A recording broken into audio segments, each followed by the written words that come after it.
hell back.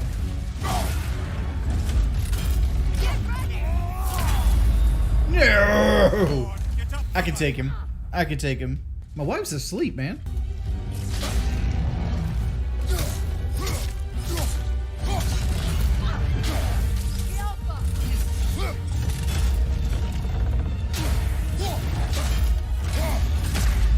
Ah! You know, sorry to hear about it. At least Jordy's mods attempt to do their job. Cobra's mods are just more trolls with it, but with his trust.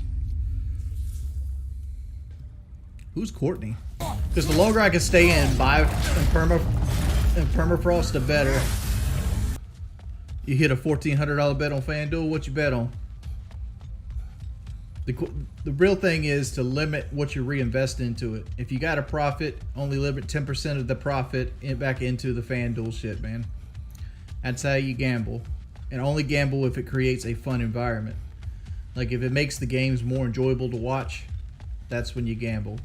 Like if you're gambling to win money, you're doing it wrong. Before you see the lad again, oh, gambling winnings? They're 1099K. That is my You got to report them to the IRS, but the IRS knows about it because, like, what ends up happening is, and then he disappeared for 2 days. well, I don't know. You don't really fill out a tax form when you gamble, I guess, unless you do a tax form to pick your money up. I've never gambled, but I know if you win money that you owe taxes on it, like game show winnings and stuff like that, because generally somebody will report it somewhere. Watch one of the boss fights actually be Kratos as you got to play with the fucking Atreus. Because, like, I fucking hate playing as Atreus. Like, let me go ahead and put this out here. They got everything. Everything in this game is centered around the next game, right? They want to make an Atreus spinoff. And, I don't know this for certain. But, like... when you go to the Giants realm, they show a plaque of Kratos, laying down almost dead at the end of it. Could be dead, perceived as dead. And I completely believe Kratos is going to die this game. Why? Because they want to kill Kratos off and take the thing forward with, like, shape-shifting Atreus. But, like, here's the problem with this. Atreus' gameplay parts of this game are the worst parts of this game.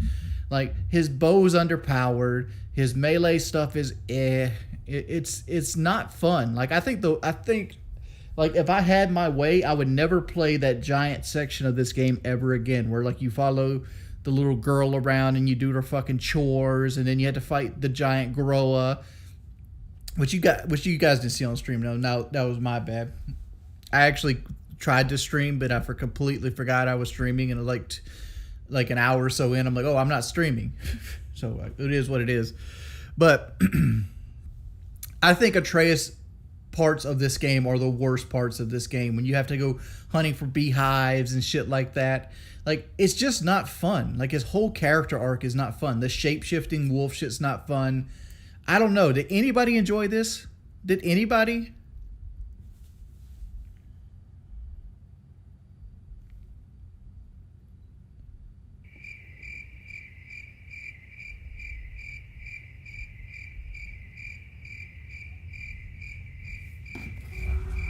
Let me go ahead and point out that he is so trash tier.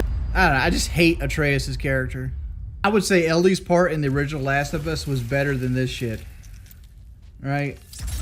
And, like, the worst part about Ellie's part in the original Last of Us was we all really wanted to see Joel get to the fucking pedophile, right? Like, or was that just me? I wanted Joel to get up there and bust the pedophile's ass, not Ellie. But I understand they were trying to make a character moment. Dude, I'm frostbitten.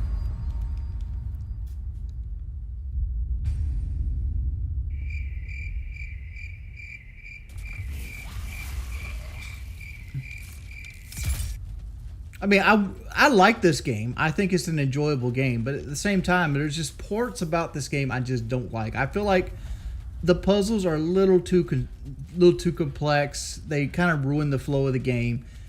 Like, to me, like, and this is just my personal opinion, the heart of this game is the combat system. And the combat system's still fun, unless you're playing with Atreus, because I just feel like Atreus just doesn't have enough damage potential. Someplace warm. And it also kind of sucks to be, you play as Kratos all the time, and then you got Atreus, which is an entirely another character. So it doesn't feel like you're ever really building towards anything. Wolf time, bud. Months Wings, what's your thoughts on motorcycles? I'm in the market. Do you think it's stupid and dangerous? I'm torn. You ever see yourself getting on a bike? I've owned 3 motorcycles in my life. I've never rode any of them. My take on motorcycles is that they're death, especially in today's driving climate.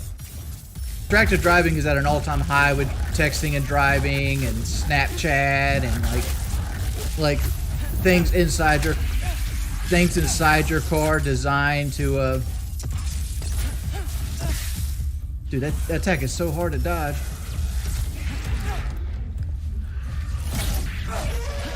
And even before texting and driving, when I used to drive for Domino's, I see a lot of bike accidents where I live at, because I live near Myrtle Beach, and Myrtle Beach has this thing called Bike Week twice a year.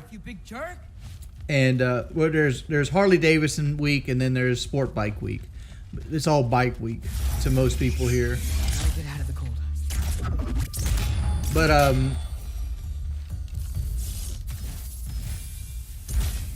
and I'm sure like riding a bike is like the ultimate expression of freedom. Like it's just some, but at the same time, like dude, they're just so dangerous, so dangerous. Like your chances of surviving an accident on a bike are damn near like 0.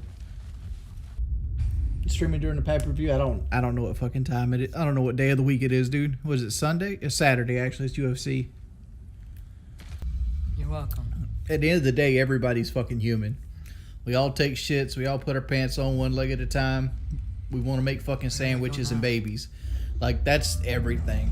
Like, little idiosyncrasies of, like religion, creed, and things like that shouldn't separate us as much as they do. Because, like, things like religion, politics, they're all tools of control, right? They're designed to segment you into little groups to be more easily conquered by the ruling class. That's it, right? And the ruling class...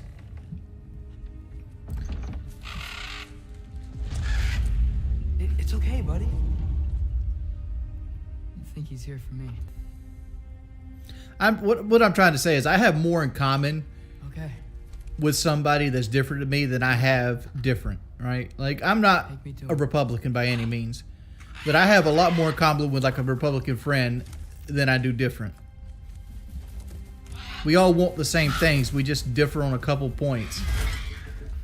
And, you know, you can disagree with somebody and still be their friend. And I think a lot of people have trouble with that. Here's the thing with, like, racism isn't something you're born with. It's something you're taught. Because it's something you're taught, it's something that you can lose as well. Just like anything else. Ignorance is replaced by knowledge. People choose to be racist. Racism can be eliminated. You gotta educate. You gotta get people to see things. And I think experience is the greatest educator. You can look in a book or you can hear a movie or a story tell you that racism is bad until people actually see the effects of what racism causes. And I'm not talking about like somebody saying like the N-word or something like that. I'm talking about true systematic racism, where like people are held down and oppressed at a core level. When you put somebody in that situation and they have to experience it, that's when you change their viewpoint, right? Because people got to want to change, and if they're never made uncomfortable, they're never going to change. What? Huge Brave signing. Who? Jesse Chavez. Oh, we got Uncle Jesse back? Yeah. Did they give him $1 million? I don't know what they gave him, but we got him. We got him. Another season of the whole screaming Uncle Jesse.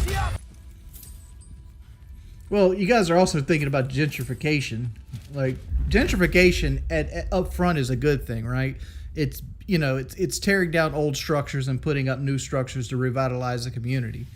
The problem with gentrification is the cheapest land is the land where all the poor people lay. And this is not really a racism thing. This is a classism thing that kind of comes off as a racism thing, since generally the system is so against like certain races that they almost always comprise the lower half of the class system, right? But what you do is you tear down like cheap housing that's, you know, kind of out of date because it's cheap to buy, and the land is cheap because nobody wants to buy it because, you know, who wants to live next to all the poors, right? And you tear that down, and you basically displace or almost like make immigrants of the poor population in a city, so they have to go otherwhere or they have to live beyond their means. And then you have rent that just skyrockets, right? Like you're used to making this, and you got your life set around this, and then somebody comes and buys the building and tears the building down. Now you have to pay double what you were paying for rent, and now you got to make choices, right? And this stems to other people's ways of dealing with those choices. And a lot of people choose drugs, using and or selling drugs. This was a huge thing in the 80s, early 90s. I mean, when I was a kid, we had the crack boom. And like the crack boom was basically when crack came out, everybody was selling that shit. Everybody was buying that shit. It was like a wonder drug. And then people started having gunfights over territory rights because somebody was making more money than the other person.